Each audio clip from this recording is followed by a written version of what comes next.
Pinaghahanap ang isa sa 3 lalaking sumugod sa bahay ng magkapatid na nakaalitan nila sa kalsada sa Bulacan. Ang tinutugis na suspect, armado ng baril nang lumusob sa bahay ng mga nakaaway. Saksi, si June Veneracion.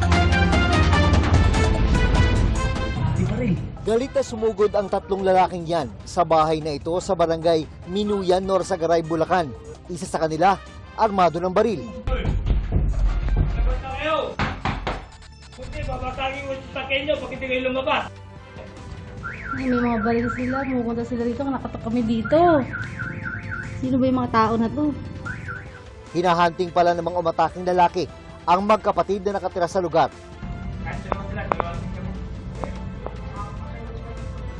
Sa investigasyon ng Bulacan Provincial Police Office, nakaalitan sa kalsada ng magkapatid na sakay ng SUV ang 2 nakamotorsiklong sumugod sa lugar. Nakainom daw ang mga nakamotorsiklo nang mangyari ang gigitan.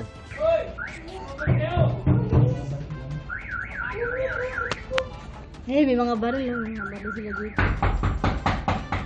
Ang lalaking may dalang baril, hininga ng tulong ng 2 nakamotorsiklo.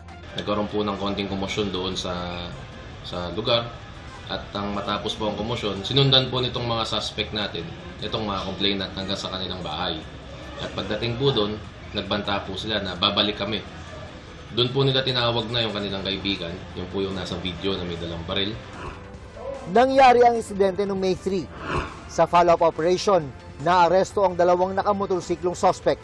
Nung naaresto po itong 2 na suspect na nakamotor, ay kinasuhan na po natin noon ng grave threat, malicious mischief at trespass po sa dwelling. Pinaghahanap pa ang kaibigan nilang may dalang baril. Pero sinampahan na rin siya ng reklamong paglabag sa Comprehensive Firearms and Ammunition Regulation Act matapos matukoy ang pagkakilanlan. Wala siyang record sa LTAP at meron pong nakarehistro sa kanyang baril, ngunit ito po ay expired pa noong 2016, kaya po siya ay nakasuhan ng violation ng 10591, RA 10591. Tumangging magbigay ng pahayag ang 2 nahuling suspect na nasa kustodiya ng Norsagaray Police. Ako si June Veneracion, ang inyong saksi.